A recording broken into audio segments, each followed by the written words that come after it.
আল্লাহর নবী যখন জান্নাতুল মাওয়া গোরস্থানের মধ্যে ঢুকলেন, প্রত্যেকটা সাহাবী নবীকে অনুসরণ করে ওই জান্নাতুল মাওয়া গোরস্থানের মধ্যে ঢুকলেন। আপনারা বলেন তো, গোরস্থানের মধ্যে কোনো হইচই করা যাবে? এজরকান যাবে নাকি? নবী চলতে চলতে একটা কবরের পাশে গিয়ে নবী দাঁড়ায় গেলেন।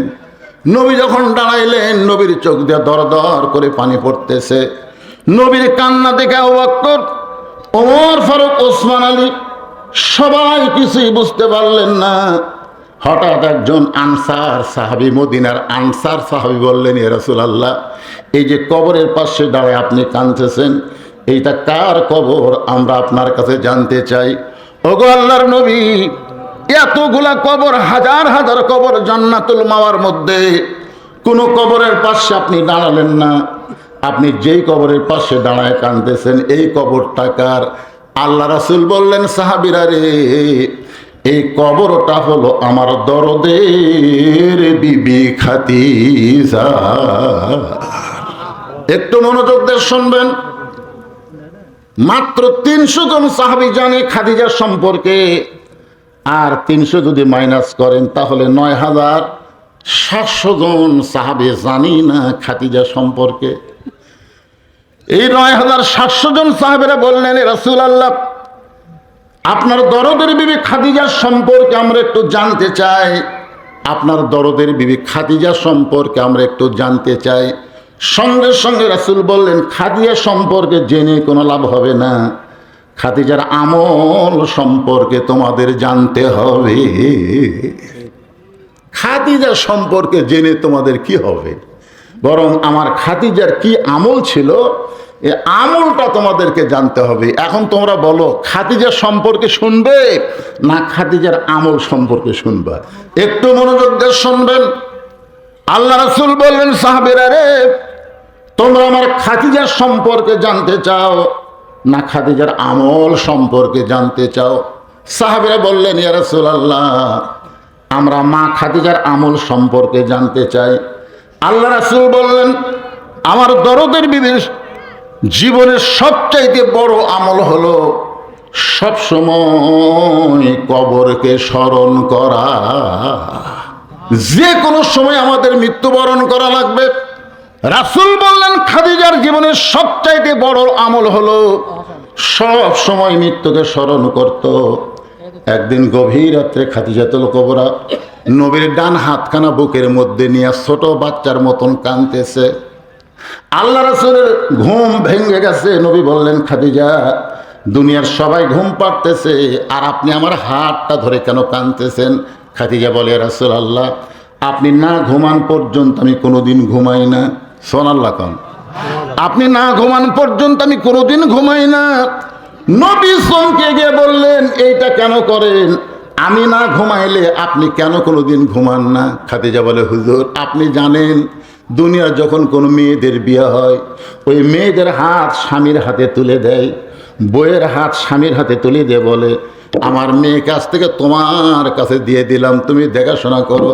কিন্তু আল্লাহর নবী, আপনি জানেন আপনার সঙ্গে যখন আমার বিয়ে হলো, তখন আমার হাত দুইটা আপনার হাতের উপর তুলে দেওয়ার কোনো মানুষ দুনিয়াতে ছিল না, বরং আপনার দুইটা হাত আপনার চাচা আবু তালেব আমার হাতে তুলে দিয়ে বললেন, খাদিজা, আজ থেকে আমার ইতিমের দায়িত্ব তোমাকে দিয়া দিলাম। শিশুকালে মইরা গেছে মা, গর্ভে থাকতে মরছে পিতা, নবী চোখে দেখলেন না। কে করিবে লালন পালন, কে দিবে সান্ত্বনা, এই দুনিয়ার এতিম নবী ছিলেন একজনা। আপনার চাচা যখন আমার হাতে আপনার হাতটা তুলে দিছে, সেই দিন থেকে আমি নিয়ত করেছি, আপনি না ঘুমাইলে আমি কোনোদিন ঘুমাই না। আপনি যখন ঘুমায় গেছেন, আমি ঘুমের প্রস্তুতি নেওয়ার জন্য একটা দোয়া আছে। ঘুমের প্রস্তুতি নেওয়ার জন্য একটা দোয়া আছে না নাই? এই যুবকেরা, এই দোয়াটা তোমরা জানো? মাশাআল্লাহ, মাশাআল্লাহ। আজকাল যুবকেরাই সব মোবাইল পায়, এরকে দোয়া আছে। এরা কানের মধ্যে হেডফোন দিয়ে ঘুমায়। হায় হায়। একজন ওখান থেকে বলছে আল্লাহুম্মা বিইসমিকা আমুতু। আমুতু শব্দের অর্থ কি? ঘুম দেওয়ার মালিককে। আরো জোরে, চেতন করার মালিককে। আপনি ঘুমায় গেলেন, আল্লাহ যদি আপনাকে আর চেতন না করে, দুনিয়ার কোনো মানুষ ডাইকা আপনাকে চেতন করতে পারবে না। হতে পারে আজকের ঘুমটাই আমার জীবনের শেষ ঘুম। এই জন্য ঘুমের প্রস্তুতি নেওয়া লাগবে। ইমাম গাজ্জালী রহমতুল্লাহ বলেন, ঘুমানোর আগে তুমি ইস্তেগফার বেশি বেশি পড়ো। এই কারণেই পড়ো, তুমি চেতন অবস্থায় যত পাপ করেছো, ঘুমানোর আগে আল্লাহ যেন তোমার পাপটা মাফ করে দেয়। কারণ ঘুমায় গেলে যদি আল্লাহ তোমার চেতন না হওয়ার সুযোগ দেয়। খাদিজা বলতেছে, রাসূলুল্লাহ, ওই আমুতু শব্দ উচ্চারণ করার সঙ্গে সঙ্গে আমার চোখ বন্ধ করে যখন দেখতে পাই বিশাল একটা অন্ধকার কবর, এই আমুতু শব্দ উচ্চারণ করার পরে আমি চোখ বন্ধ করে দেখতে পাই অন্ধকার একটা কবর। যেই কবরে কোনো সাথী নাই, বাতি নাই, যেই কবর অন্ধকার কবর, সে অন্ধকার কবরে 50,000 বছর আমি কেমনে থাকবো? একা একা কেমনে থাকবো? ওই কবরের চিন্তায় আমি আর ঘুমাতে পারতেছি না। আমার চোখ দিয়ে দর দর করে পানি পড়ে। কাঁদতে কাঁদতে একসময় আমার কান্নার শব্দ পর্যন্ত বের হয়ে গেছে। সঙ্গে সঙ্গে আল্লাহর নবী খাদিজাকে বুকের মধ্যে নিয়ে খাদিজার কপালে একটা চুমু দিয়ে বললেন, খাদিজা, ওই আল্লাহর শপথ করে বলতেছি, ঈমান গ্রহণ করার পরে আপনি আল্লাহর সঙ্গে যে সম্পর্ক গড়ে তুলেছেন, আল্লাহ আপনার কবরকে জান্নাত বানায়া দিবে। সুবহানাল্লাহ, জোরে কন। তার মানে কি বুঝলেন? কবর অন্ধকার হতে পারে, 50,000 বছর হতে পারে, কিন্তু আমাদের জন্য কবর যদি জান্নাতের বাগান হয়ে যায়, আর কোনো টেনশন আছে? জোরে কন। 50,000কে 1 কোটি বছর থাক।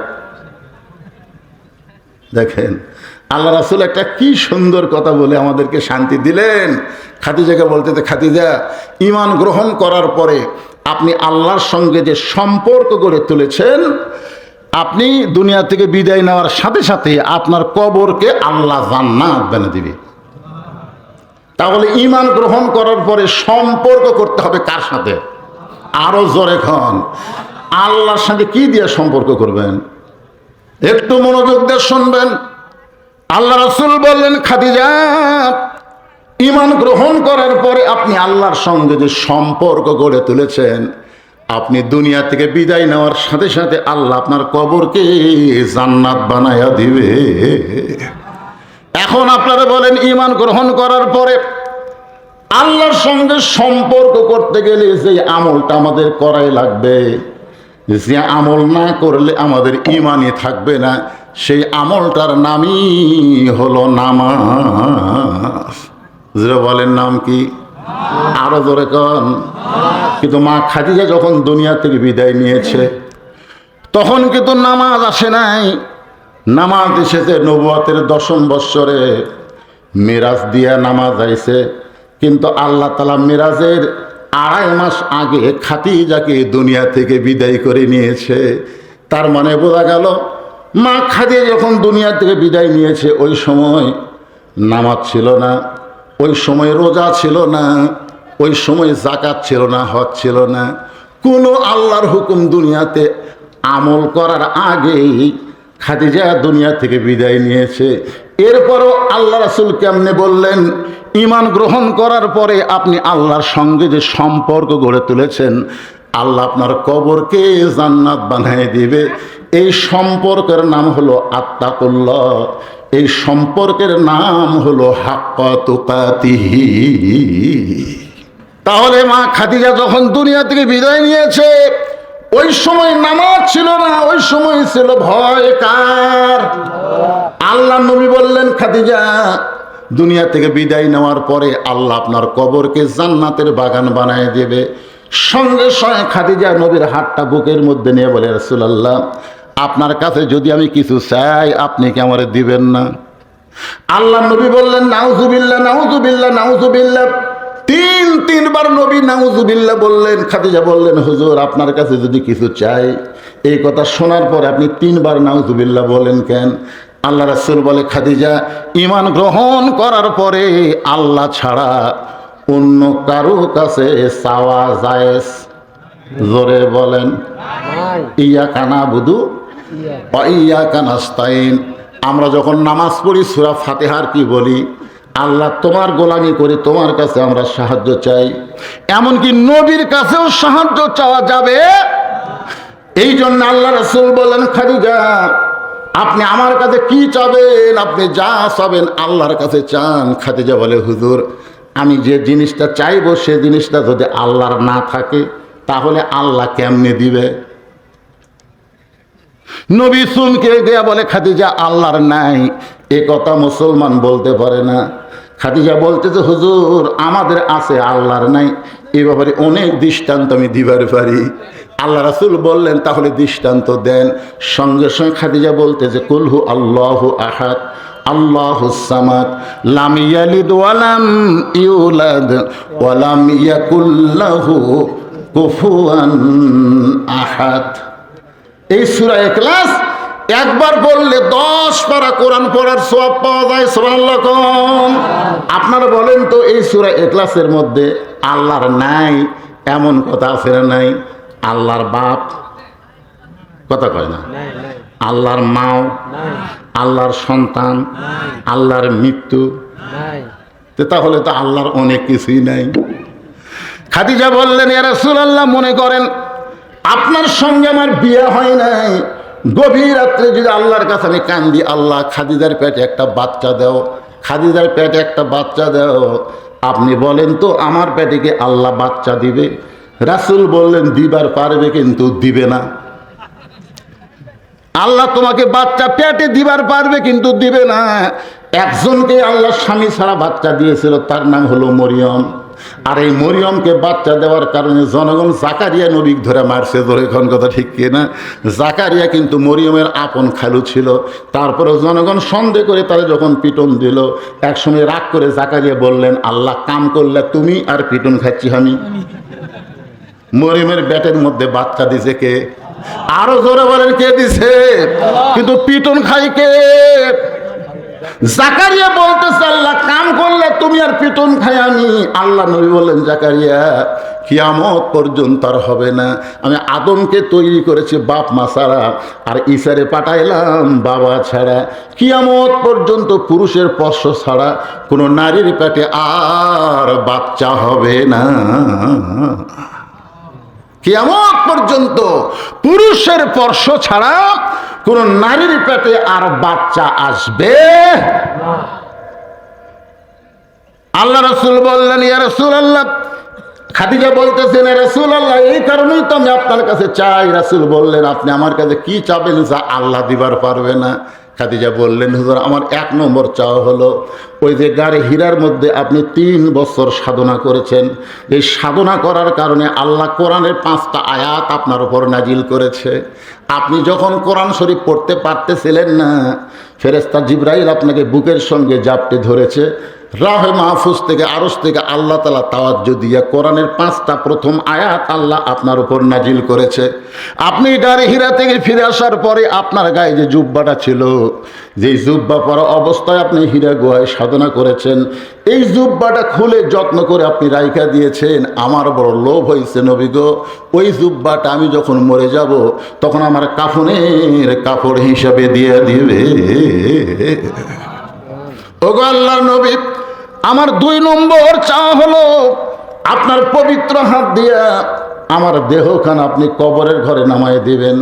আমার 3 নম্বর চাওয়া হলো, কবরে মাটি দিয়ে সবাই যখন চলে যাবে, এমন সময় আল্লাহ 2টা ফেরেশতা কবরের মধ্যে পাঠিয়ে দিবে। ওই ফেরেশতা 3টা প্রশ্ন করবে। এই 3টা প্রশ্নের উত্তর আমি খাদিজা দেওয়ার মতন কোনো সাহস শক্তি নাই। আমার পক্ষ থেকে এই 3টা প্রশ্নের উত্তর আপনাকে দেওয়া লাগবে। এই 3টা চাওয়া যদি আপনি পুরা করেন, তাহলে ওই অন্ধকার কবর নিয়ে আমি আর খাদিজা কোনোদিন কান্নাকাটি করব না।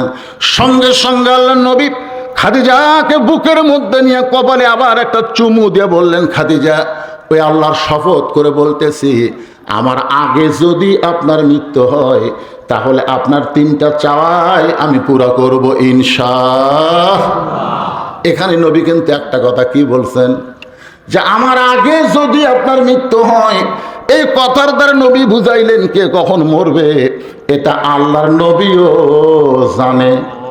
জোরে গান জানে। নবী কেন বললেন আমার আগে যদি আপনার মৃত্যু হয় তাহলে 3টা চাওয়া পুরা করব, তাও কার ইচ্ছায়?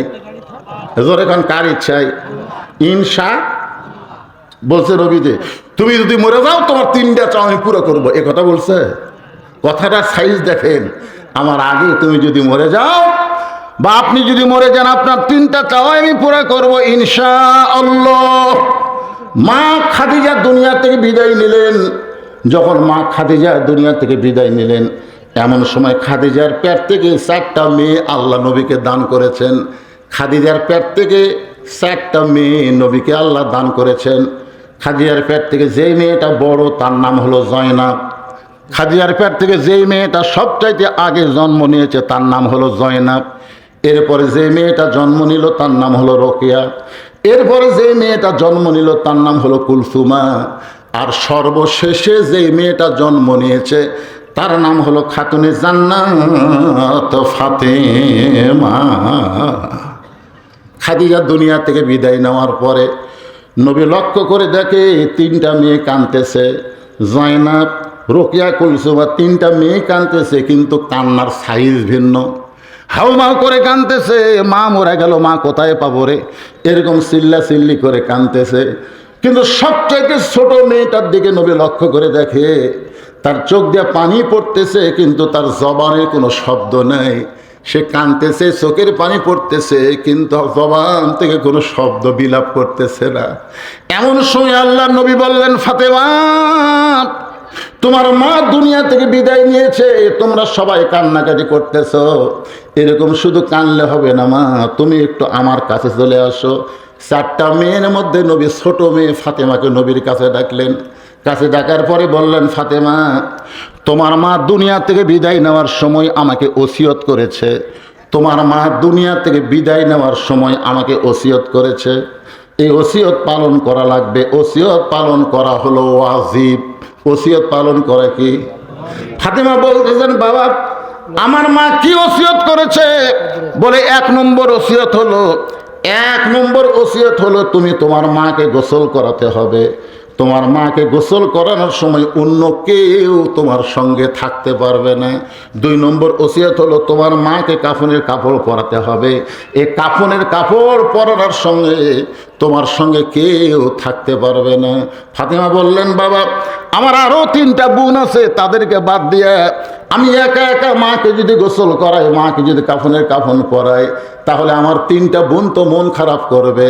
আল্লাহ রাসূল বললেন, কে কি করলো সেটা দেখলে হবে না, ওসিয়ত পালন করা হলো ওয়াজিব। সুবহানাল্লাহ বলে।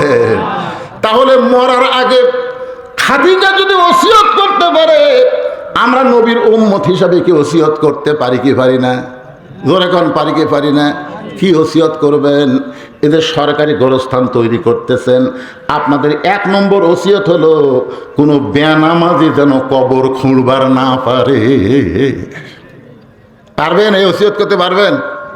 এই গোরস্থান কমিটি যারা কবরস্থান তৈরি করবেন তাদের 1 নম্বর ওসিয়ত হলো কোনো বেনামাজি যেন কবর খুঁড়বার না পারে। কারণ যে নামাজ পড়ে না, বাইনাল আবদি ওয়াল কুফরি তরকুস সালাত, বান্দার কাফেরের মধ্যে পৃথক করার জিনিসটার নামই হলো নামাজ। যে নামাজ পড়ে সে আল্লাহর বান্দা, যে নামাজ পড়ে না সে হলো কাফের। আপনি একজন মুসলমান হয়ে আপনার কবর কাফের খুঁড়ুক, এটা আপনি চান? তাহলে মরার আগে ওসিয়ত করবেন কোনো বেনামাজি আমার কবর যেন না খোঁড়ে। কিন্তু আজকে বাংলাদেশে কবর খোঁড়ে কারা? খালি বেনামাজি একেবারে। আমাদের এলাকায় গোটা গোরস্থানের কবর খোঁড়ার চুক্তি নিচ্ছে ওরা 5 জন। কেউ মরলি ওরা তাই বলে, ভাই আমরা কবর খোঁড়বার যাচ্ছি, আমাকে 5 প্যাকেট সিগারেট দাও। ওরা আবার 5 প্যাকেট সিগারেট নিয়ে গোরস্থানের দিকে যাচ্ছে, যাই কবরে কোদাল মারতেছে তার মতো একটা, যাই কবর দাগ দিয়ে দেখে দিচ্ছে ওই আবার একটা টানতেছে, যাই মাটি তুলতেছে ওর মুখত একটা, যাই বসে থাকে গোয়েন্দারি করতেছে ওই একটাও টানতেছে। তাহলে একসাথে যদি 5টা সিগারেটের ধোঁয়া ওড়ে, আপনারা বলেন তো ওই জায়গায় কোনো ফেরেশতা থাকবি না? কারণ ফেরেশতারা দুর্গন্ধ সহ্য করতে পারে না। একটা ফেরেশতা গোরস্থানের নাই, সব রাস্তার খাড়া হয়ে আছে। আল্লাহ ফেরে ফেরেশতা খবর কি রাস্তাত কেন? আল্লাহ কিন্তু সবই দেখতেছে, ধরে এখন ঠিক কিনা, কে রাস্তাত কেন? আল্লাহ যে হারে সিগারেট টানতেছে, এই বিড়ির দুর্গন্ধে আমরা আর ধারও থাকতে পারতেছি না। আপনি কি মনে করতেছেন যে ব্যক্তি বিড়ি খায় ওর ঘরের মধ্যে ওর বালিশের দুর্গন্ধ আছে না নাই? ওর গায়ের খেতার দুর্গন্ধ আছে না নাই? ওই ঘরে সব কিছু দুর্গন্ধ। তাহলে 5 প্যাকেট সিগারেট খাতে খাতে কবর খুলেছে, কবরের কাঁচা মাটির মধ্যে সিগারেটের গন্ধ আছে না নাই? কবরের দেওয়ালের মধ্যে সিগারেটের গন্ধ লাগে কি লাগে? তারপরে কবরের মাটির মধ্যে সিগারেটের গন্ধ আছে। মাটি দিয়ে সবাই যখন চলে গেছে, বুঝলেন, তখন ওই 2 ফেরেশতা কবরের মধ্যে ঢুকছে নাক ধরে। আল্লাহর হুকুম ঢোকাই লাগবে, বুদ্ধি কি? নাক ধরে ঢুকছে, দুর্গন্ধ, সব দুর্গন্ধ হয়ে আছে। আর মাথার চুল ধরে টানে তুলছে, কে রে এই? তখন ভাই আপনারা কারা? কয় আমরা মুনকিন নাকি। তো মুনকিন নাকি 3টা প্রশ্ন করা বাদ দিয়ে চুল ধরে হাত তুললে, প্রশ্ন পরে হবে, আগে তোর কবর খুনলো কে, তারই কথা কয়। দুনিয়াতে ভালো মানুষ ছিল না? তুই দুনিয়াতে একটা ভালো বাড়ি করার জন্য ভালো মিস্ত্রি খুঁজিস, 3 তলা 4 তলা বাড়ি করবি, যেমন তেমন মিস্ত্রি তোর হয় না, ভালো মিস্ত্রি লাগে। দুনিয়ার বাড়ি থাকতে পারবি না, তার যদি ভালো মিস্ত্রি খুঁজিস, তাহলে যেই কবরে 50,000 বছর থাকবি, সেই কবর বানানোর জন্য ভালো মিস্ত্রির দরকার আছে না নাই? দরকার আছে না নাই? খাদিজা বলতেছেন, ইয়া রাসূলুল্লাহ, এই 2টা ওসিয়ত ফাতেমার মাধ্যমে পূরণ করবেন।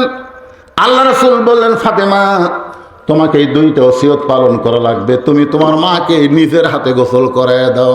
এবার ফাতেমা ঘরের মধ্যে ঢুকে নিজের হাতে ফাতেমা খাদিজাকে গোসল করায় দিলেন। জোরে কোন সুবহানাল্লাহ। গোসল করানোর পরে ফাতেমা আল্লাহর নবীর কাছে এসে বলতেছে, বাবা, 1 নম্বর ওসিয়ত তো পালন হয়ে গেল, এখন 2 নম্বর ওসিয়ত পূরণ করা লাগবে। আমার মাকে কাফনের কাপড় পরাবার চাই। সঙ্গে সঙ্গে আল্লাহ নবী ওই জুব্বাখানা, কোন জুব্বা মনে আছে ভুলে গেছেন, ওই জুব্বাখানা এনে ফাতেমার হাতে দিয়ে বললেন, মা, এই জুব্বাটা তোমার মাকে কাফনের কাপড় পরায় দাও। ফাতেমা ছোট বাচ্চার মতন কান্না শুরু করে বললেন, বাবা, আমি মায়ের মুখে শুনেছি আপনি যখন আমার মাকে বিয়ে করেছেন, আমার মা মক্কার সব চাইতে ধনবতী রমণী ছিল।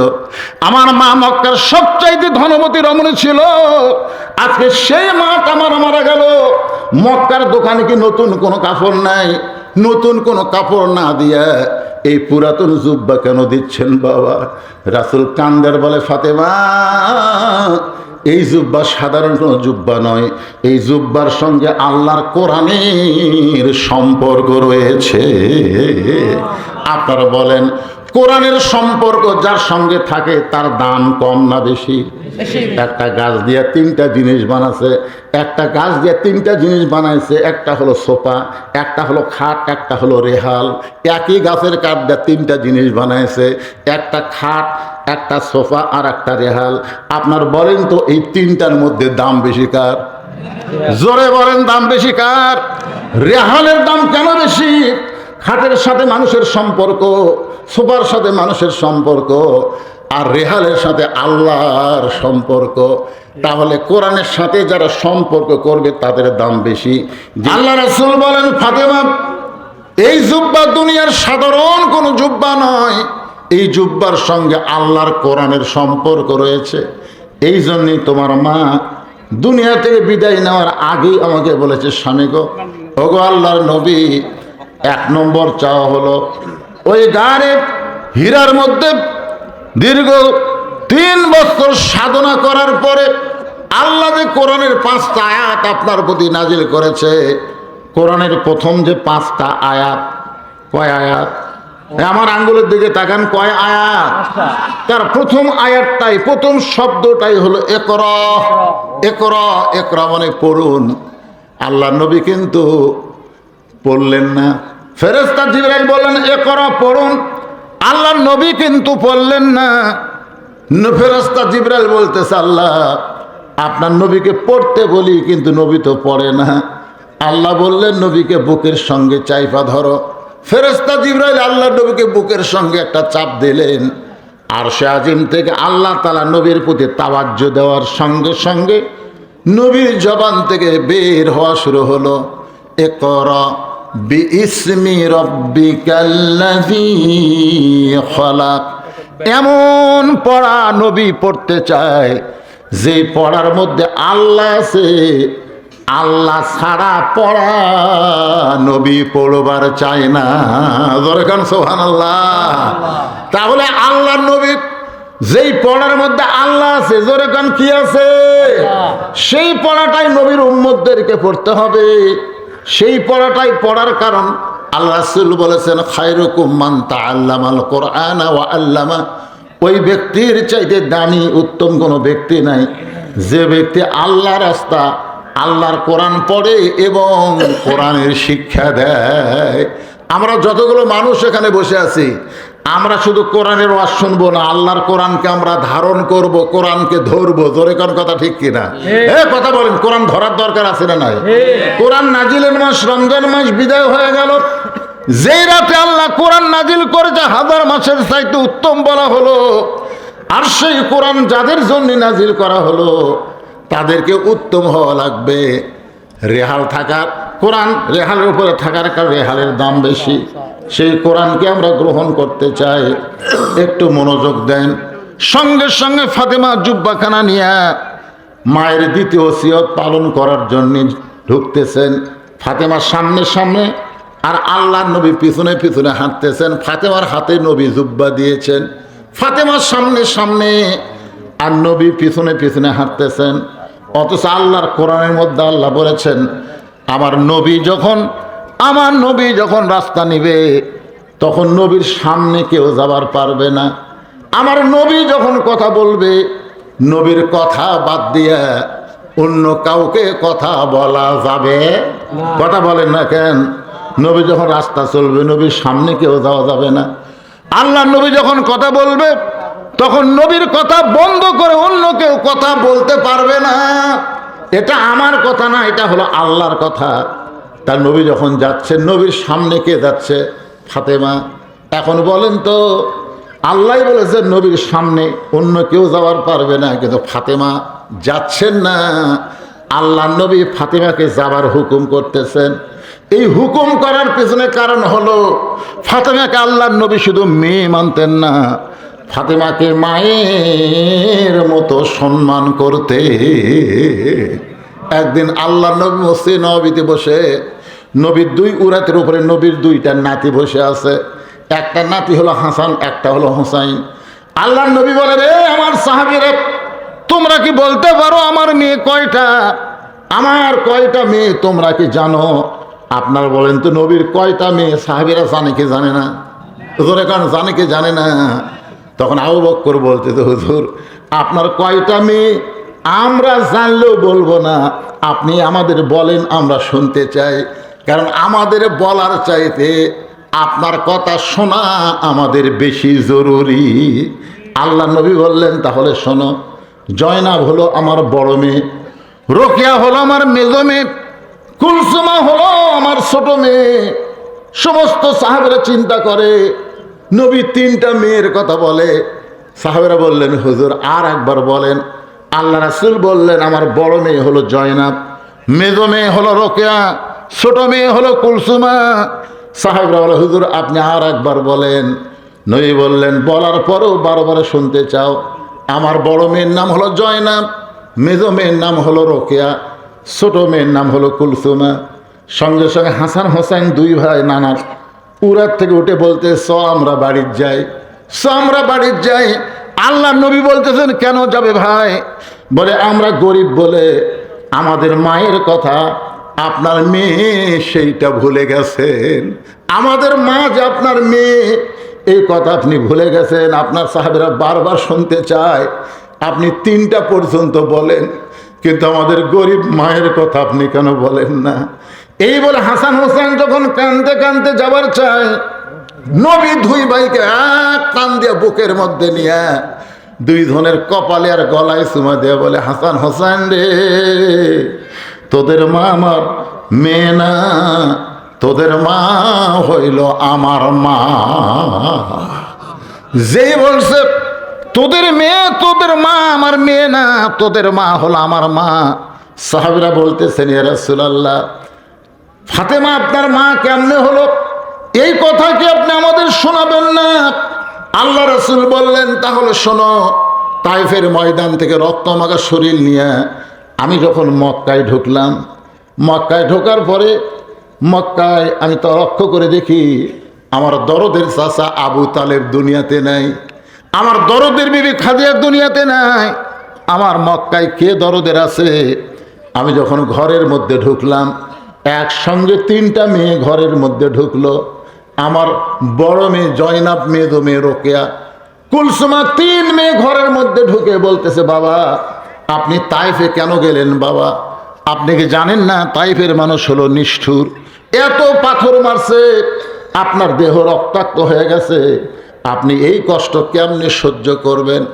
আল্লাহ রাসূল বলে, সাহাবীরা রে, আমার 3টা মেয়ে বারবার বলতেছে এই কষ্ট আপনি কেমনে সহ্য করবেন। এই কথাগুলো বলে যখন ওরা 3জন বের হয়ে যায়, এরপরে আমার ছোট মেয়ে ঘরের মধ্যে ঢুকে দরজা বন্ধ করে দেয়। আল্লাহ রাসূল বলেন, ফাতেমা সবাই চলে যাওয়ার পরে তুমি ঘরে ঢুকে দরজা বন্ধ করলে কেন মা? ফাতেমা বলতেছে, বাবা আমি আল্লাহর কথা আপনার মুখে শুনেছি, আল্লাহ নাকি ইব্রাহিম নবীর জন্য নমরুদের চুলা শান্তির বাগান বানায় দিছিল, আল্লাহ মুসা নবীর জন্যে সাগরকে রাস্তা বানায় দিল। আল্লাহ পারে আগুনকে শান্তির বাগান বানাওয়া, আল্লাহ পারে সাগরকে রাস্তা বানায় দিতে। আমার বাবা যখন তায়েববাসীকে কলেমার দাওয়াত দিল, ওই তায়েববাসী আমার বাবাকে লক্ষ্য করে যখন পাথর মারল, তখন আল্লাহকে পারল না ওই পাথরকে তুলা বানায় দিতে। ইব্রাহিম নবীর জন্যে আল্লাহ আগুনের চুলা শান্তির বাগান বানায়, মুসা নবীর জন্য আল্লাহ সাগরকে রাস্তা বানায়, অথচ আমার বাবা নিজে কাজ করতে যায় নাই, তাইফে আল্লাহর কলেমার দাওয়াত দিবার গেল, আল্লাহর কাজ করতে গিয়ে পাথর মারলো। আপনাকে লাগলো বাবা, কিন্তু আমার আল্লাহকে তো লাগে নাই। এই কষ্ট আমি কেমনে সহ্য করব? এই কষ্ট আমি কেমনে সহ্য করব? নবী বলেন, সাহাবীরা রে, আমার 3টা মেয়ে বলেছে এই কষ্ট আপনি কেমনে সহ্য করবেন? আর ফাতেমা বলতেছে এই কষ্ট আমি কেমনে সহ্য করব? ঘরের দরজা খুলে ফাতেমা বাইরে গেল, আমি দরজা দিয়ে তাকায় দেখি উনানের উপরে পানি গরম করতেছে, জয়তুনের তেল গরম করতেছে।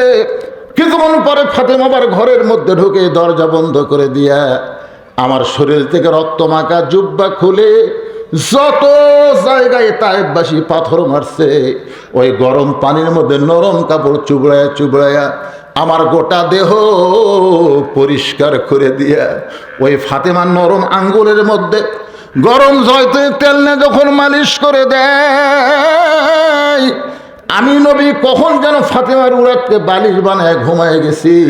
ওই ঘুমের ঘরে আমি স্বপ্নে দেখি আমার মা আমিনা আমার শিয়রের পাশে দাঁড়ায় আছে। এত বছর পরে আমার গর্ভধারিণী মা আমিনাকে দেখে আমি স্বপ্নের মধ্যে আর নবী নাই, আমি একজন সন্তান হয়ে বললাম, মা এত বছর পরে পাইছি যখন, আর আপনাকে আমি ছাড়বো না। আমি মা বলে আমিনার হাতটা যখন চাইপা ধরেছি, ওই সময় ফাতেমা আমার কপালে একটা চুমা খায়। সাহাবীরা রে শোনো, ওই ফাতেমার চোখের পানি আমার চোখের মধ্যে ঢুকে, কারণ কপালে যখন চুমা খাইছে ফাতেমার চোখের পানি আমার চোখের মধ্যে ঢুকে। আমি নবী ঘুম থেকে চেতন পাইয়া বলি, ফাতেমা কি জন্য এমন করে কাঁদতেছিস মা? তুই কেন এমন করে কাঁদতেছিস? ফাতেমা বলে, বাবা আমি কান্দি না, আপনি তো আমাকে কান্দাচ্ছেন। এই যে দেখেন মা বলে আপনি আমার হাতটা ধরেছেন বাবা, এখনো পর্যন্ত আমার হাতটা তো আপনি ধরে আছেন। রাসূল বলে, ফাতেমা মা বলে জোর হাতটা যদি আমি চাইবা ধরি, তাহলে তুই শুনে নে, তুই শুধু আমার মেয়ে না, তোর কলিজার মধ্যে বসত করে আমার মা আমিনা।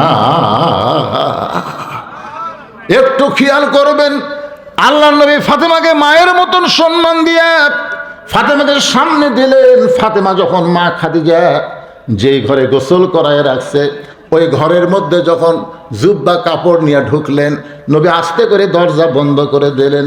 ফাতেমা ঘরের মধ্যে যায়া ওই নবীর জুব্বাখানা খাদিজাকে কাফনের কাপড় হিসাবে পরানোর পরে যেই মাত্র দরজা খুলেছে, নবী তাকায় দেখে ফাতেমা মুস্কি মুস্কি হাসতেছে।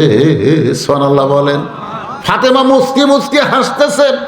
আল্লাহ নবী চমকে গিয়ে বললেন, ফাতেমা কাঁদতে কাঁদতে তুমি তোমার মাকে কাফনের কাপড় পরানোর জন্য ঢুকলে, আর হাসতে হাসতে কেন দরজা খুললে?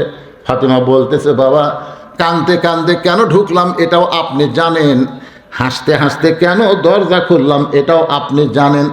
আল্লাহ রাসূল বলে, ফাতেমা কাঁদতে কাঁদতে তুমি ঢুকলে এটা আমি জানি, কারণ মেয়ে তার মাকে কাফনের কাপড় পরাবে, অবশ্যই কাঁদবে। কিন্তু হাসতে হাসতে দরজা খুললাম এটা আমি নবী জানি না। এখান থেকে প্রমাণ হয়ে গেল আমাদের নবী গায়েবের খবর জানে না। জোরে কোন কথা ঠিক কিনা? বলতেছে কাঁদতে কাঁদতে ঢুকলে এটা আমি জানি, কিন্তু হাসতে হাসতে দরজা খুললে এটা আমি জানি না। ফাতেমা বলতেছে, বাবা এতদিন আমি মনে করতাম আপনি আগেও জানেন পিছনেও জানেন।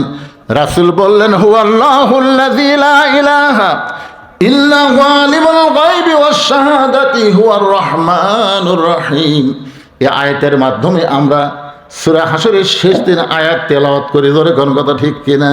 এই আয়াতের মধ্যেই কিন্তু আমরা বলে দেই একমাত্র গায়েবের মালিক কে। আরো ধরে বলেন, গায়েবের মালিক কে? রাসূল বলে, কাঁদতে কাঁদতে তুমি ঢুকলে এটা আমি জানি, কারণ মেয়ে মাকে কাফনের কাপড় পরাবে, অবশ্যই কাঁদবে, কিন্তু হাসতে হাসতে দরজা খুললা এটা আমি জানি না। ফাতেমা বলে, বাবা যদি না জানেন তাহলে আপনি বসেন, আমি আপনাকে জানাবার চাই। আল্লাহর নবী ঘরের দরজায় বসে পড়লেন। এবার ফাতেমা বলতেছেন, বাবা শোনেন, আমি আপনার জুব্বা নিয়ে আমার মাকে যখন কাফনের কাপড় পরাবার গেছি, তখন আমি নজর করে দেখতে পাই। নজর দেখা আর নজর দুইটা এক না। অনেক লোক কিন্তু বলে ওই লোকটার নজর লাগছে, কারণ দুই চোখ দিয়ে দেখা, এটার নাম হলো দেখা। প্রত্যেকটা মানুষের মুমিনদের আর একটা চোখ আছে। আল্লাহ রাসূল বলেছেন, ইত্তাকু ফিরাসাতাল মুমিনিনা ফাইন্নাহু ইয়ানজুরু বিনুরিল্লাহ। আমরা কিন্তু তালের মাথায় বলে ফেলেছি খাটের দাম বেশি, সোফার দাম বেশি না রেহালের দাম বেশি। আমরা কিন্তু সবাই তালের মধ্যে বলে ফেলেছি রেহাল দাম বেশি। কিন্তু এখনই যদি আপনাদের বলা হয় এই রেহালটা নিয়ে ওই খাটটা দাও, তখন কেউ বলবে আমরা দিব না। সবাই কিন্তু বলবে, না ভাই দিবি না কেন? তুই না এখনই বললি রেহালের দাম বেশি। এরা তালের মাথাত বলে ফেলে দিছি। আমরা বাংলার মুসলমান, তালের মুসলমান, আমরা জাতের মুসলমান এখনো হবার পারি না। ধরে কোনো কথা ঠিক কিনা? ভাইজান রেহালের দাম বেশি কেন হলো? রেহালের সাথে কোরআনের সম্পর্ক। কিন্তু বাজারে যদি আপনি রেহাল কিনবার চান, তাহলে দেখবেন একটা রেহালের দাম 200 টাকার বেশি হবে না। একটা খাট কিনবার গেলে ভালো ধরনের খাট 20,000 টাকার নিচে পাবেন না। একটা সোফা কিনতে গেলেও 20,000 লাগবে। তাহলে বর্তমান বাংলাদেশের বাজারে খাটের দাম 20,000, সোফার দাম 20,000, আর রেহালের দাম কয়শো? 200। বলেন কয়শো? আজকে আমাদের বাংলাদেশের আলেম ওলামাদেরকে মানুষ রেহালের মতন দাম কয়, কিন্তু আসল জায়গার দাম দেয় না। ধরে কোন কথা ঠিক কিনা? হুজুরা খুবই দামি রে, হুজুরা খুব দামি। দামিটা কোন জায়গায়? মসজিদের মধ্যে।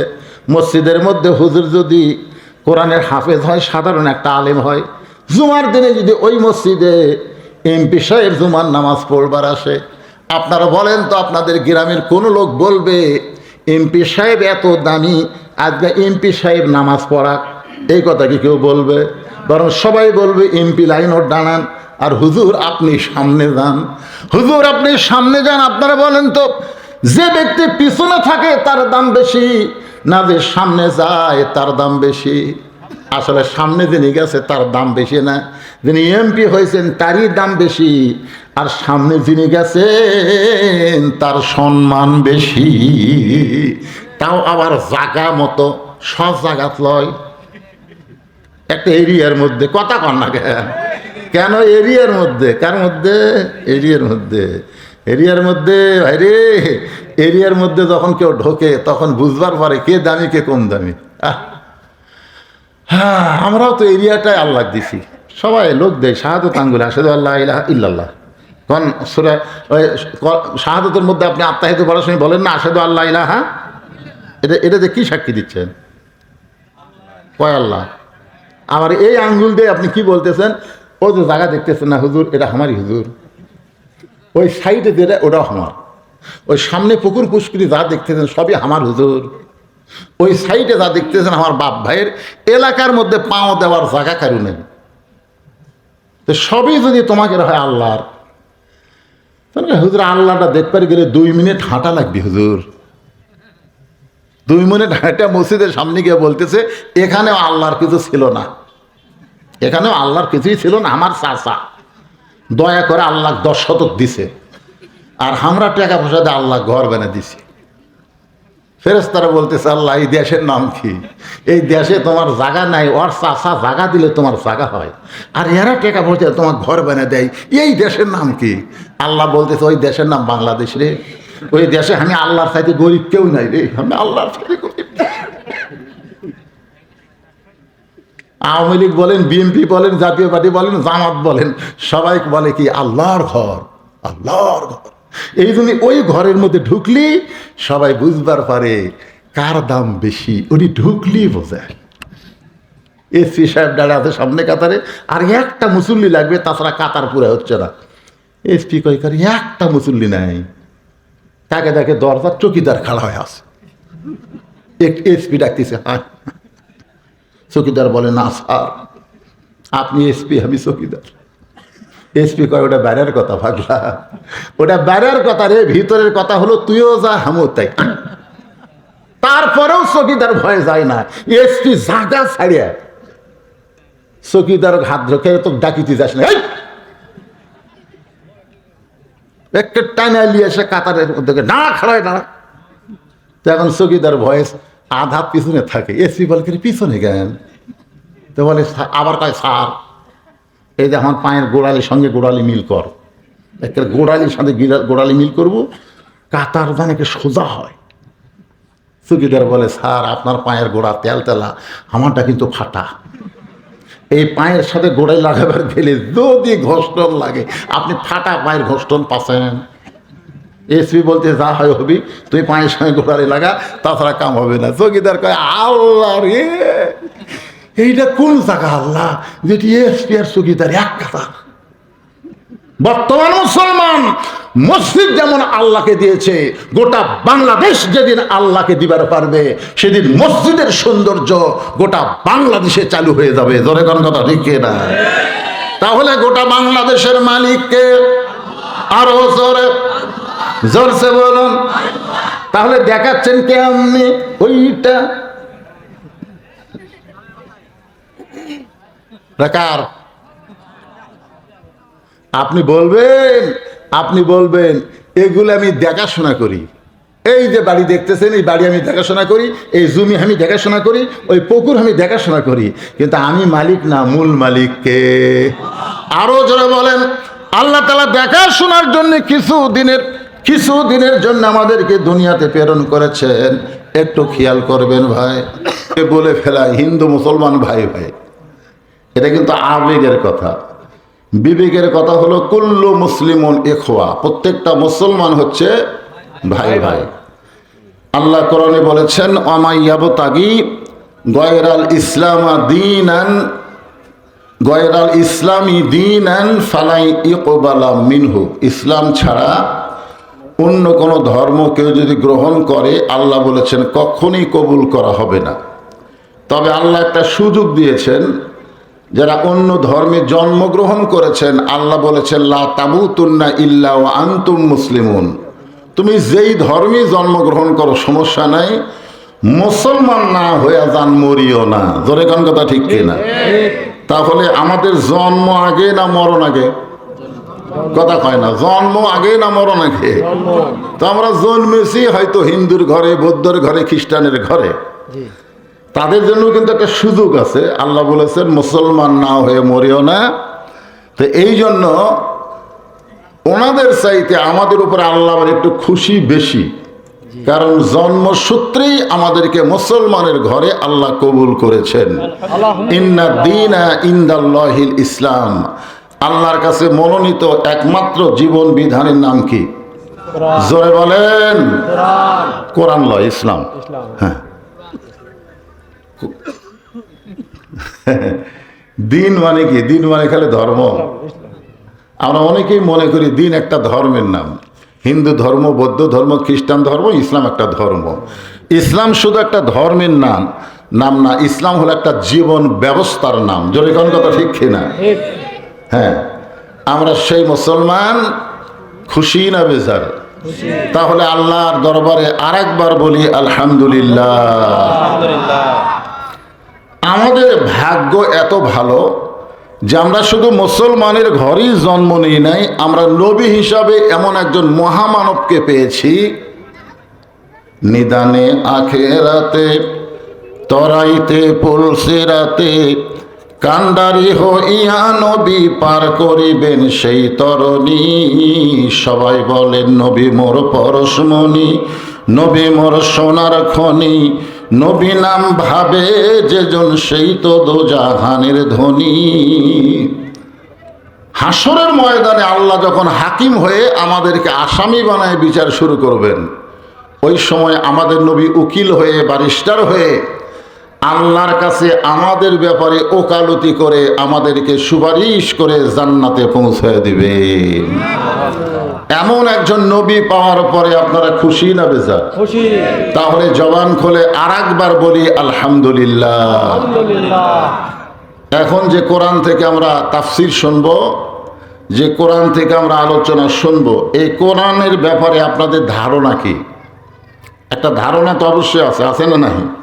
কোরআনের প্রথমে আল্লাহ বলেছেন জালিকাল কিতাব লা রাইবা ফি হুদাল লিন নাস, নাকি? ও মুত্তাকিন, মাশাআল্লাহ। তাহলে আপনাদের ধারণা আছে। আল্লাহ যদি বলতেন এই কোরআনের মধ্যে কি, তার মধ্যে কোনো সন্দেহ নাই, পাইকারি হারে সমস্ত মানুষকে কোরআন হেদায়েত দেবে, এ কথা কিন্তু আল্লাহ কোরআনের প্রথমে বলে নাই। আল্লাহ বলেছেন হুদাল্লিল মুত্তাকিন, কেবলমাত্র মুত্তাকি বান্দা বান্দি যারা আল্লাহর কোরআন থেকে হেদায়েত পাবে তারা। কি বুঝলেন? সবাই পাবে? আমাদের বাংলাদেশের সবাই কোরআন শুনতে চাবে, কিন্তু বাস্তবে আল্লাহর কোরআনকে গ্রহণ করতে চায় না। ধরে কোন কথা ঠিক কিনা? মানুষের তৈরি সংবিধানকে বলে পবিত্র সংবিধান, সংবিধানের বাইরে যাওয়ার কোনো সুযোগ নেই, অথচ ওটা তৈরি করেছে একজন মানুষ। একজন মানুষ যেটা তৈরি করেছে, আপনারা বলেন তো তার মধ্যে ভুল আছে না নাই? সন্দেহ আছে না নাই? গোজামির আছে না নাই? আর সেই সংবিধান করতেছে আমাদের বাংলাদেশের অনেক নেতারা। আসলে যারা মুসলমান তারা মানুষের তৈরি সংবিধানকে গ্রহণ করবে না, আল্লাহর পাঠানো কোরআনের সংবিধানকে তারা গ্রহণ করতে চায়। জোরে কোন কথা ঠিক কি না? কিন্তু কারা? পাইকারি হারে সবাই না, কেবলমাত্র মুত্তাকি বান্দা বান্দি যারা আল্লাহর কোরআনকে গ্রহণ করবে, তারা কোরআন থেকে হেদায়েত পাবে তারা। আমার সামনে যেনারা বসেছেন সকলেই হলেন আপনারা মুত্তাকি। আমি যেই বললো আপনারা সকলে কি, জোরে বলবেন মুত্তাকি। আপনারা সকলে কি? যাই বললেন না তাই কি জবান দিয়েছেন কে? সব জায়গায় চুপ থাকা ঠিক না। সব জায়গায় চুপ থাকলে বিপদে পড়বেন। এই জায়গায় চুপ থাকলে বিপদ আছে, কারণ অসংখ্য রহমতের ফেরেশতা আল্লাহ আপনাকে পরিদর্শন করার জন্য পাঠাইছে।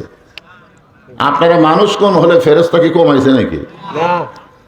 এখানে প্রত্যেকটা মানুষের সাথে দুটা করে ফেরেশতা আছে না নাই? আমাদের সকলের সাথে দুটা করে আছে না নাই? তাহলে আমাদের চাইতে আমাদের সাথেই ফেরেশতারা ডবল আছে। তারপরে আবার অসংখ্য ফেরেশতাকে আল্লাহ এখানে পাঠিয়ে দিয়েছে। এমনি এমনি পাঠায় নাই, কে জবান খুললো কে খুললো না, এটা সব রিপোর্ট আল্লাহর কাছে যাবে। জোরে কোন ঠিক? হ্যাঁ, এই জন্যে জবান খুলবেন, যখন জবান খোলা দরকার একটু জবান খুলবেন। এখন আমরা সকলে কি? সকলে বলেছেন মুত্তাকি। এই মুত্তাকি সম্পর্কে আল্লাহ কোরআনের অন্য জায়গায় বললেন ইয়া আইয়ুহাল্লাযীনা আমানুত্তাকুল্লাহা হাক্কা তুকাতিহি ওয়া লা তামুতুন্না ইল্লা ওয়া আনতুম মুসলিমুন। এই আয়াতের মধ্যে আল্লাহ তাআলা মুত্তাকির ব্যাখ্যা করেছেন।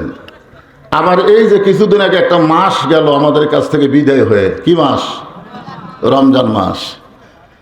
আল্লাহ রাসূল এই রমজান মাস পাওয়ার জন্য রজব থেকে দোয়া পড়া শুরু করতেন। রজব থেকে আল্লাহুম্মা বারিক লানা ফি রজব ওয়া শাবান ওয়া বাল্লিগনা রমাদান।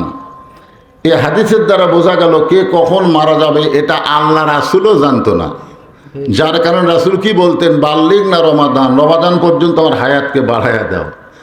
তাহলে যেই পবিত্র মাস পাওয়ার জন্যে আল্লাহ রাসূল আল্লাহর কাছে হায়াত চাইছে, আর সেই পবিত্র রমজান মাস আমাদের কাছ থেকে কিন্তু বিদায় হয়ে গেছে। জোরে কোন ঠিক কিনা?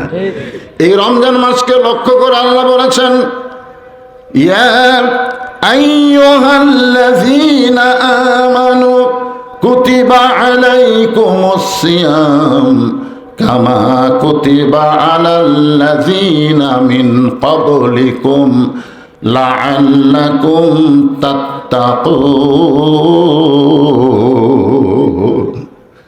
আল্লাহ কি বলতেছেন? রোজা তোমাদের ফরজ করা হয়েছে, তোমরা যদি সিয়াম সাধনা করো আশা করা যায় তোমরা মুত্তাকি হতে পারবে। কি হতে পারবে? কথা কয় না। লাআল্লাকুম তাত্তাকুন মানে আশা করা যায় তোমরা মুত্তাকি হতে পারবে। কোরআন থেকে হেদায়েত নিতে গেলে কি হওয়া লাগবে? কথা কয় না, কি হওয়া লাগবে? তাহলে রমজান মাসে আমরা কি ছিলাম? আমি দেখলাম এক ব্যক্তি উযু করে মুখত পানি দিচ্ছে, মুখত পানি দেওয়ার পরে ওই নিচের দিকে তাকায় ওয়াক ওয়াক করতেছে। আমি বললাম, ভাই কি হয়েছে? বলে, হুজুর উযু করার সময় মনে হয় এক ফোঁটা পানি আমার গলার মধ্যে ঢুকছে, মনে হয়। আপনার বলেন তো, অনিচ্ছাকৃত যদি একটা ফোঁটা পানি তার গলার মধ্যে ঢুকে যায় তার কি রোজা ভঙ্গ হবে? রোজা তো ভঙ্গ হবে না। তারপরেও এ ওয়াক ওয়াক করে কি বুঝাচ্ছে? দুনিয়ার কেউ দেখেনি পানি যে এক ফোঁটা ভিতরে ঢুকছে, ওরা দেখছে কে? আপনারা বলেন তো, ইফতারের টাইমের 5 মিনিট আগে কেউ যদি আপনাকে 5,000 টাকা দিয়ে বলে, ভাই ইফতারের 5 মিনিট আগে তুই ইফতার কর, আপনারা করবেন? টাকা আমরা যার ভয় রোজা রাখতেছি তিনি যে সময় ইফতার করার হুকুম করেছেন তার 1 মিনিট আগে আমরা করব না। বলেন তো কার ভয়ে? তাহলে রমজান মাসে রোজা থাকা অবস্থায় আমরা না দেখা আল্লাহকে এত ভয় করছি, কিন্তু রোজার মাস চলে যাওয়ার পরে আমাদের খবর কি? বলেন, আর খবর আছে? আর কোনো খবরই নাই। কি বুঝলেন? রমজান মাসে আমরা মুত্তাকি কেন হলাম? এই রমজান মাসে আল্লাহ কোরআন নাজিল করেছে। কোরআন নাজিলের মাস হলো রমজান মাস। জোরে বলেন, কোন মাস? যে রাতে আল্লাহ কোরআন নাজিল করেছে ওই রাতের দাম হলো 1000 মাসের চাইতেও বেশি। কদরের রাত 1000 মাসের চাইতেও বেশি না? আপনারা বলেন তো, কোরআন নাজিল হওয়ার কারণে যদি রমজান মাসের দাম বাড়ে, কোরআন নাজিল হওয়ার কারণে কদরের রাতের দাম যদি বেড়ে যায়, যাদের হেদায়েতের জন্য আল্লাহ কোরআন নাজিল করেছে তারা যদি কোরআনকে বাস্তবে গ্রহণ করে তাদের দাম কম না বেশি? কিন্তু আমাদের দাম কম না বেশি? কারণ আমরা শুধু কোরআন শুনি, বাস্তবে আল্লাহর কোরআনকে আমরা গ্রহণ করি না। আমি যখন এখানে বসেছি আমার ভাই বললেন, হুজুর আজকের মাহফিল খালি যুবকদের উদ্যোগে না, এই মাহফিলটা হলো সরকারি কবরস্থানকে লক্ষ্য করে। সরকারি কবরস্থান মানে, সরকারি কবরস্থান মানে কি? সকলে মিলে এক জায়গায় থাকা, নাকি বলেন? এটার নামই তো সরকারি। তো এই জন্য আমি চিন্তা করলাম কোন আয়াত নিয়ে আলোচনা করা যায়, কারণ কবর কি যখন সামনে তুলে ধরছে। তা আমাদের বগুড়ার কাহালুতে কোনো মানুষ যখন মারা যায়, মরার খবর শুনে সকলে বলে ইন্না লিল্লাহি ওয়া ইন্না ইলাইহি রাজিউন। আপনাদের এই মান্দার খবর কি? ওই একই খবর। এখন বলেন তো, এটা কোন দলের মুসলমান মারা গেলে এই আয়াত কয়? কোন দলের? তার মানে বোঝা গেল বেঁচে থাকতে আমরা যতই দল করি অসুবিধা নাই, মরার সাথে সাথে আমরা এক দল। জোরে খান কয় দল? বিএনপি কোন, আওয়ামী লীগ কোন, জাতীয় পার্টি কোন, যেটাই কোন, জামাত ইসলাম কোন, এইখানে মরার খবর শোনা মাত্রই আমরা বলি ইন্না লিল্লাহি ওয়া ইন্না ইলাইহি রাজিউন। তো আমরা মরার পরে সবাই এক দল হয়ে গেলাম, কিন্তু আল্লাহ কি মরার পরে আমাদের এক দল হবার কইছে না জীবিত অবস্থায়? তো জীবিত অবস্থায় একদল না হয়ে মরার পরে যারা একদল হয়, এরাই হলো সবচাইতে বিপদের মধ্যে। ধরে কোন কার মধ্যে? আর এই আয়াতটা নাজিল করছে আল্লাহ কিসের জন্যে? মরার জন্যে না, কিন্তু আল্লাহ বলতেছেন ইজা আসাবাতুহুম মুসিবাতুন ক্বালু ইন্না লিল্লাহি ওয়া ইন্না ইলাইহি রাজিউন।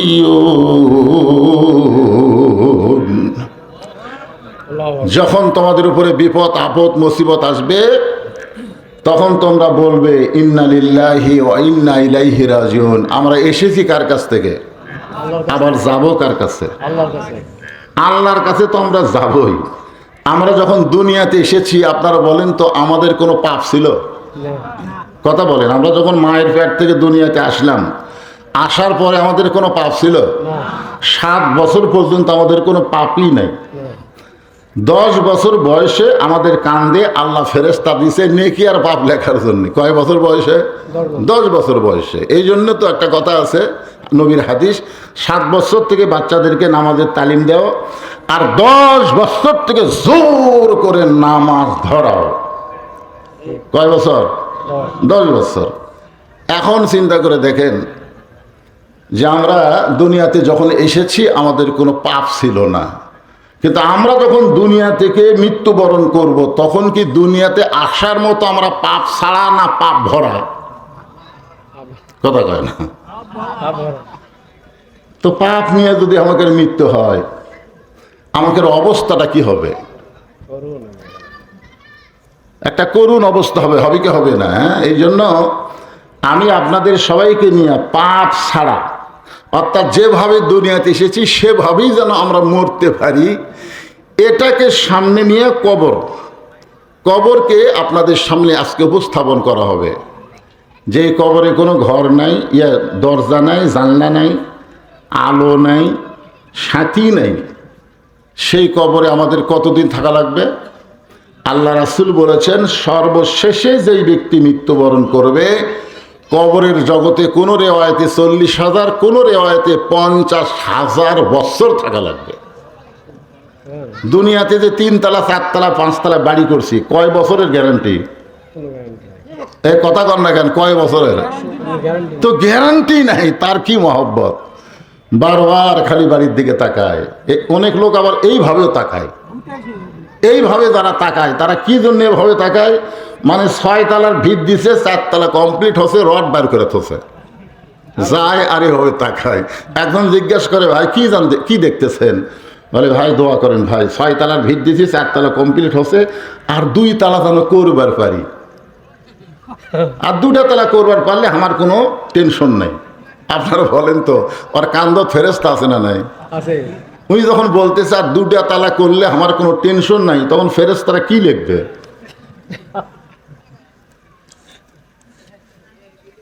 তখন ফেরেশতারা বলবে পাগলা, তুই যতই উপর দিকে তাকা, তোর জায়গা উপর দিকে না, তোর জায়গা হলো নিচের দিকে। 1 তালাও না, নিচ তালা। ধরে কোন তালা? নিচ তালাও না। মাশাআল্লাহ। একটু চিন্তা করে দেখেন, আমাদের সবাইকে কিন্তু যাওয়া লাগবেই। শুধুমাত্র ঈদুল ফিতরের দিনে 177 জন মোটর সাইকেল চালক হাত পাও ভাঙ্গিছে। তার মধ্যে যে কয়টা মরবি আল্লাহ ভালো জানে। এই ইয়ং জেনারেশন একটাও বুড়ে নাই। এই 177 জনের মধ্যে কিন্তু কোনো বুড়ে নাই।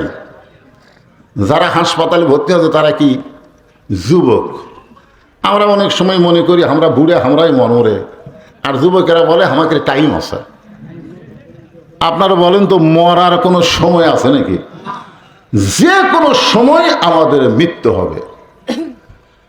মক্কা যখন বিজয় হয়ে গেল, মক্কা বিজয় হওয়ার পরে হযরত উমরের নেতৃত্বে একদল সাহাবী মিছিল করবেন। একদল সাহাবী মিছিল করবেন মক্কা বিজয়ের মিছিল। জোরে কোন কিসের মিছিল? মক্কা বিজয়ের মিছিল করবেন।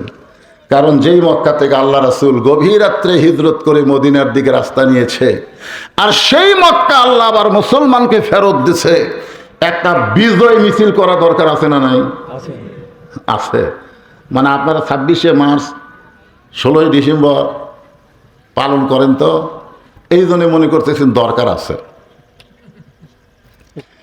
ওমর ফারুক সাহাবীদেরকে নিয়ে যখন বিজয় মিছিল শুরু করবেন, এমন সময় আল্লাহ তাআলা একটা সূরা নাযিল করলেন, ইযা জাআ নাসরুল্লাহি ওয়াল ফাত ওয়া রাআইতান নাসা ইয়াদখুলুনা ফি দীনিল্লাহি আফওয়াজা ফাসাব্বিহ বিহামদি রাব্বিকা ওয়াস্তাগফির ইন্নাহু কানা তাওয়াবা। আল্লাহু আকবার। বিএনপি 215 আসন নিয়ে বিজয় করছে। তারেক জিয়া বলেছে বিজয়ের কোনো মিছিল হবে না। আপনার বলেন তো, এত আসন নিয়ে যে বিজয় হলো, বিজয়ের কোনো মিছিল আছে? দেখেন, এই জন্যে উনি 17 বছর পরে বাংলাদেশে আসিয়া একটা ঘোষণা করেছিল, নবীর সুন্নাত মোতাবেক দেশ চলবে। এই বিজয়টা দেখে আমি মনে করছিলাম যে আমাদের বগুড়ার মাটি তো আর মাটি থাকবি না, কারণ বগুড়া হচ্ছে বিএনপির ঘাঁটি। তোর এখন কথা ঠিক কিনা? আমি চিন্তা করলাম, আমার বউকে বললাম দরজা জানলা যা আছে আজকাল সাইজ করে আটকা থো, কারণ আমি কিন্তু অন্য দলের লোক। কথাটা বুঝতে না হয়।